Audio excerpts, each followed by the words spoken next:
Boko reached the big station and arranged his trucks. Then he went to the shed and asked politely if he could come in. Duck was not pleased to see a diesel, but presently, when he found that Boko knew Edward, he became more friendly. And by the time Boko had told him about Bill and Ben, they were laughing together like old friends. "Have they ever played tricks on you?" asked Boko. "Goodness me, yes," chuckled Duck. "Edward is the only one who can keep them in order. You know," went on Duck, "I sometimes call them the bees." "A good name," chuckled Boko. "They're terrors when they start buzzing around."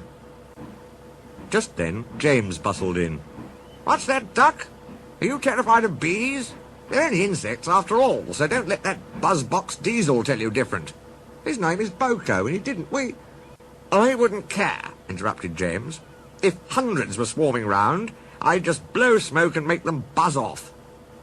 "Buzz, buzz, buzz," retorted Duck. James retired into a huff. James was to pull the express next morning, and when Duck brought his coaches, the platform was crowded.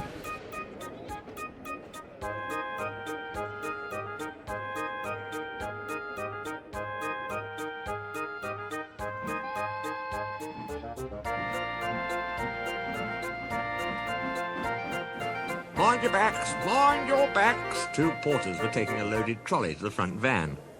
Fred drove while Bert walked behind.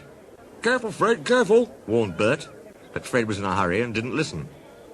Suddenly an old lady appeared in front. Fred stopped dead, but the luggage slid forward and burst the lid of a large white wooden box. Some bees flew out, and just as James came backing down, they began to explore the station. Someone shouted a warning. The platform cleared like magic. The bees were too sleepy to be cross.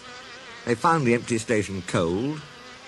James's fireman was trying to couple the train. They buzzed round him hopefully. They wanted him to mend their hive. Then they could go back and be warm again. But the fireman didn't understand. He thought they would sting him.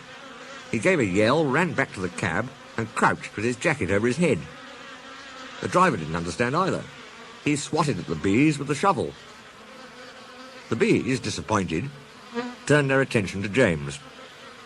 James's boiler was nice and warm. The bees swarmed round it happily. Buzz off, he hissed. He made smoke, but the wind blew it away, and the bees stayed. At last, one settled on his hot smoke box. It burnt its feet. The bee thought James had stung it on purpose. It stung James back, right on the nose. "Eee!" whistled James. He'd had enough. So did his driver and fireman. They started without waiting for the guard's whistle. They didn't notice till too late that they'd left their train behind. In the end, it was Boko who pulled the express. He was worried at first about leaving his trucks, but Duck promised to look after them, and so it was arranged. He managed to gain back some of the lost time, and the fat controller was pleased with him. No one seemed to notice when James came back to the shed. They were talking about a new kind of beehive on wheels. It was red, they said. Then they all said buzz, buzz, buzz, and laughed a lot. James thought that for big mainline engines they were being very silly.